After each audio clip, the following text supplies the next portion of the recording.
mum's really, really humble, like a humble person you ever met. Just a wonderful woman, really. She's very intelligent.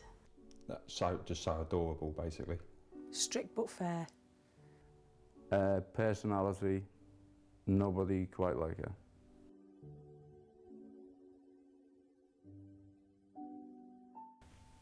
Well, I can tell you her worst. Her worst is untidiness. She's very untidy. What I don't like is she makes us do the dishes. Best attribute is that she would, if I asked her, she'd do anything for me. And my kids and my wife, she would absolutely dig out blind to do anything for me. Her worst attribute is that she's very focused on herself. My mum's worst habit would be the fact that she does smoke when she gets stressed out, which is quite a lot because she always ends up with a million things to do, and it seems as a disability does also have an effect on her memory. It does stress her out a lot. When we used to go to school, she used to spit on her apron and wipe your face. That used to really get on me wick as a little one. But you never went to school with a dirty face.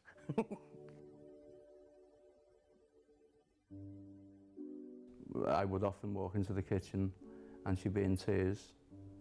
Right away, I'd be asking, "What's wrong, Mum?" And there she was reading her usual obituaries, which always made us smile, laugh. She was just such a compassionate person. You always thought there was something wrong with her. Never anything wrong with her. It was always somebody's misfortune. And she just cared about people she didn't even know. She's really, really religious and always praying for people. Every little thing that happens, anything that happens, any situation, she just finds a way of saying, "I'll make sure you thank God," or saying, "Oh, say a little prayer for you." She's always there, like if you need help from your mum, she's always there and you can tell her anything.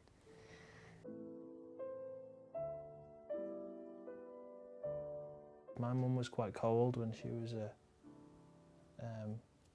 younger. When I was a kid, she was quite a cold influence on my life. So I've tried to be very much more unlike that, more warm, more approachable, more funny.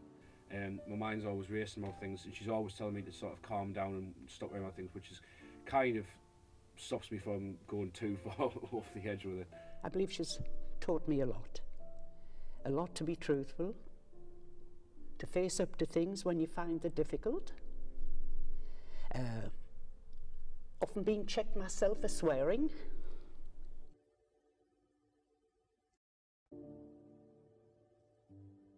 She does everything in the family. All my brothers are in America, she funded for that. And me going through uni for 4 years, I didn't have any maintenance loan. She funded for that. So just to go through everything, like, I don't know, still want to keep doing it and not complain is just inspirational. With her being disabled, a lot of disabled mothers would say, "You know what, could you walk to school today?" And even though my school's only around the corner, she still drives me. And it involves her getting ready for school and her helping my sister get ready for school and everything. And it is quite a large job, just getting me to school in the morning when I could easily walk there. She's very inspirational. I mean, when we were growing up, my dad was less than useless. So anything that needed doing, she didn't moan, she didn't whinge, she just did it. I mean, I've seen her plumb a kitchen in with hardly any tools, lay patios. It was never a case of, "I can't do that, I'm a girl." She did it. She can just fix anything in the house, like if there was a hole anywhere, she could fill it in, or if the phone needs fixing, she can do it. If I could have her strength, like, I'm the most emotional person ever. I want to cry right now even talking about her, but she's so strong and like, I don't know, I just want to be stronger.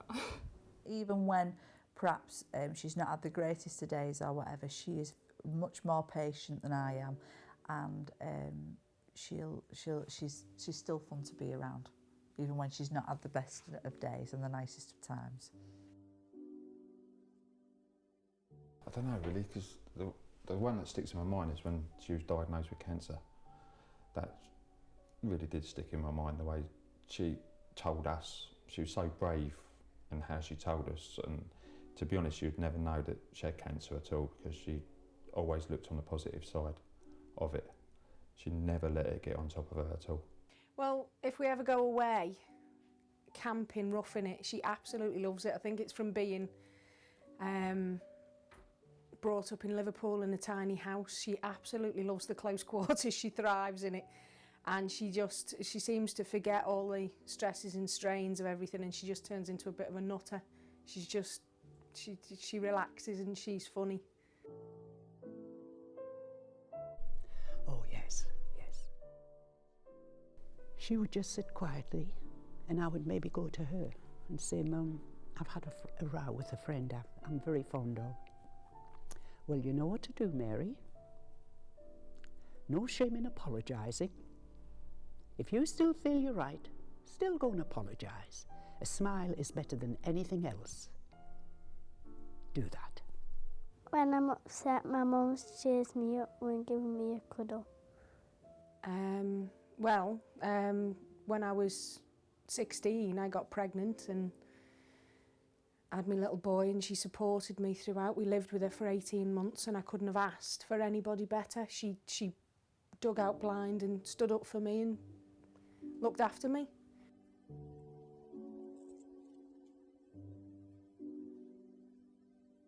In general, even the times when I've argued and I've been a teenager and think that I know better than she does, and when she's trying to help me out and whatever, even all of those times I wouldn't swap them, I wouldn't change them for anything, because she learnt things about herself and as a mother, and I learnt things from falling out with her as much as I did from the lovely times that we've had, and I wouldn't change a thing about our relationship at all. But you can't change, can you? You can't go back. But I'd love to. I'd love to have been more approachable, and I'd love to have her to have been more approachable, but it's just who we were. One of my mum's sayings was that she'd always come back and poo on anyone that she didn't like, or if anyone did anything she didn't like. And my dad loves his sport, but my mum never liked him going to sport.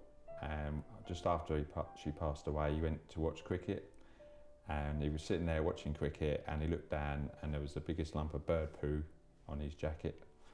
And we always said that was Mum looking down and having a bit of a go. It was when I was young, I had flu, as so many people did. It was Asian flu. I went to bed and got up early and decided I'd go out with my girlfriend.